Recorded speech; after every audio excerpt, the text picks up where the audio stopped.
नमस्कार, स्वागत आहे तुमचं माझ्या यूट्यूब चॅनलमध्ये, ज्याचं नाव आहे स्वामी भक्ती मराठी. 25 जुलै 2026 तर या दिवशी आलेली आहे देवशयनी एकादशी. देवशयनी आषाढी एकादशी आणि या दिवसाचंच औचित्य साधून आपण अनेक उपाय आणि सेवा या दिवशी करत असतो. आणि या दिवशी आपल्याला देवशयनी आषाढी एकादशीचं औचित्य साधून आपल्याला भगवान विष्णू पांडुरंगाची सेवा करायची आहे. तर त्याबद्दलची संपूर्ण माहिती आपण या व्हिडिओमध्ये बघणार आहोत. तर व्हिडिओ स्किप न करता संपूर्ण बघा आणि जे कोणी नवीन असेल या चॅनलवरती तर सबस्क्राईब करा. तर बघा, वर्षाला एकूण 24 एकादशी असतात आणि या संपूर्ण वर्षभरातील 24 एकादशींचं आपल्याला फळ प्राप्त होण्यासाठी, म्हणजे ज्यांना 24 एकादशी धरणं शक्य नसेल तर त्यांनी फक्त कार्तिक एकादशी आणि आषाढी एकादशी या 2 एकादशीचं व्रत जरी केलं तरीही संपूर्ण 24 एकादशीचं फळ आपल्याला मिळत असतं. आणि या 2 एकादशी खूप महत्त्वाच्या मानल्या जातात, खूप मोठ्या मानल्या जातात. तर एक कृष्ण पक्षात येते आणि एक शुक्ल पक्षामध्ये येते. आषाढी एकादशी ही सर्वात मोठी एकादशी मानली जाते आणि या दिवशी व्रत केले जाते आणि याच एकादशीपासून भगवान विष्णू हे निद्रावस्थेत जातात, ज्यालाच आपण चातुर्मास म्हणत असतो. म्हणजेच भगवान विष्णू हे आषाढी एकादशीपासून पुढील 4 महिन्यांसाठी ते निद्रावस्थेत जातात आणि या संपूर्ण 4 महिन्याच्या काळालाच आपण चातुर्मास म्हणत असतो. हा खूप महत्त्वाचा असतो आणि या चातुर्मासामध्ये आपण कोणतेही धार्मिक कार्य करत नाही. देवाची पूजा ही तुम्ही करू शकता.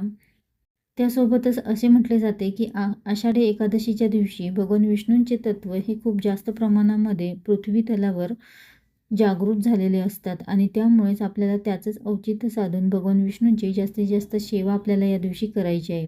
आपल्यापर्यंत भगवान विष्णूंचं तत्व हे आपल्यापर्यंत यावं, आपल्याकडे ते आकृष्ट व्हावं, यासाठी काही सेवा आपल्याला या दिवशी आवर्जून करायच्या आहेत, काही उपाय देखील करायचे आहेत. तर बघा, तुमच्याकडे भगवान विष्णूंची मूर्ती किंवा फोटो असेल, बाळकृष्णांची मूर्ती किंवा फोटो असेल, तर आपल्याला मूर्ती असेल तर त्यावर आपल्याला अभिषेक करायचा आहे. अगदी घरातल्या घरात देखील तुम्ही सेवा करू शकता आणि भगवान विष्णूंच्या मूर्तीला आपल्याला तुळशीपत्र हे अर्पण करायचं आहे. खूप प्रभावी सेवा आहे, आपल्याला ही करायची आहे. त्यासोबतच आषाढी एकादशीला तुळस ही तोडू नये आणि स्त्रिया या कधीही तुळस तोडत नाही, त्यामुळे स्त्रियांनी तर तोडू नये.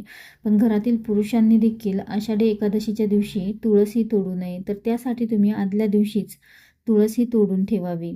त्यासोबतच जी सेवा आपण करणार आहोत या दिवशी, तर ती सेवा तुम्ही दिवसभरामध्ये केव्हाही करू शकता. तर आपल्याला विष्णू सहस्रनामाचं पठण करायचं आहे. म्हणजेच भगवान विष्णूंची 1000 नावं आपल्याला पठण करायची आहे आणि ही नावं पठण करत असताना आपल्याला प्रत्येक नावाला तुळशीपत्र हे भगवान विष्णूंना अर्पण करायचं आहे. तुम्हाला जर 1000 तुळशीपत्र मिळाले तर अतिउत्तम, नाही मिळाले तर एक जरी भेटलं तरीही काही हरकत नाही. तर एकही तुळशीपत्र तुम्ही घेऊ शकता. तर प्रत्येक नावाला तुम्ही तुळशीपत्र भगवान विष्णूंना अर्पण करायचं आहे. ते झाल्यानंतर ते परत उचलून घ्यायचं आहे. दुसरं नाव आपलं पठण करायचं आहे आणि परत तेच तुळशीपत्र आपल्याला अर्पण करायचं आहे. तर असं आपल्याला 1000 वेळा करायचं आहे. खूप प्रभावी ही सेवा आहे. त्यासोबतच तुम्ही याची मांडणी देखील करू शकता. म्हणजेच भगवान विष्णूंचा फोटो किंवा मूर्ती असेल तर ती आपल्याला बाजूला एका पाटावर कपडा टाकून त्यावर तुम्ही ती मूर्ती किंवा फोटो ठेवू शकता आणि त्या भगवान विष्णूंना तुम्ही तुळशीपत्र हे अर्पण करू शकता. त्यासोबतच ज्यांना वाचता लिहिता येत नाही तर त्यांनी यूट्यूबवर लावून देखील तुम्ही श्रवण देखील करू शकता आणि श्रवण करून देखील तुम्ही भगवान विष्णूंना तुळशीपत्र हे अर्पण करू शकता. किंवा ज्यांना हे देखील शक्य होणार नाही तर त्यांनी ओम नमो भगवते वासुदेवाय नमः या मंत्राचा 108 वेळा आपल्याला जप करायचा आहे आणि तुळशीपत्र आपल्याला अर्पण करायचं आहे. त्यानंतर या तुळशीपत्राचं काय करावे, तर तुम्ही ज्या ठिकाणी पैसे ठेवता, ज्या ठिकाणी तुमची तिजोरी आहे, तर त्या ठिकाणी देखील तुम्ही यातलंच एक तुळशीपत्र ठेवू शकता. किंवा तुम्ही तुमच्या पॉकेटमध्ये, तुमच्या मिस्टरांच्या पॉकेटमध्ये देखील तुम्ही हे तुळशीपत्र एक ठेवू शकता. देवघरामध्ये देखील तुम्ही हे तुळशीपत्र ठेवू शकता आणि बाकीचे तुळशीपत्र हे तुम्ही निर्माल्यामध्ये टाकू शकता. भगवान विष्णूंना तुळस ही खूप प्रिय आहे आणि त्यामुळेच त्यांना विष्णुप्रिय असे देखील म्हटले जाते आणि त्यामुळेच त्यांना नक्कीच आपल्याला या दिवशी भगवान विष्णूंना तुळशीपत्र हे अर्पण करायचं आहे आणि या सेवा देखील करायच्या आहे.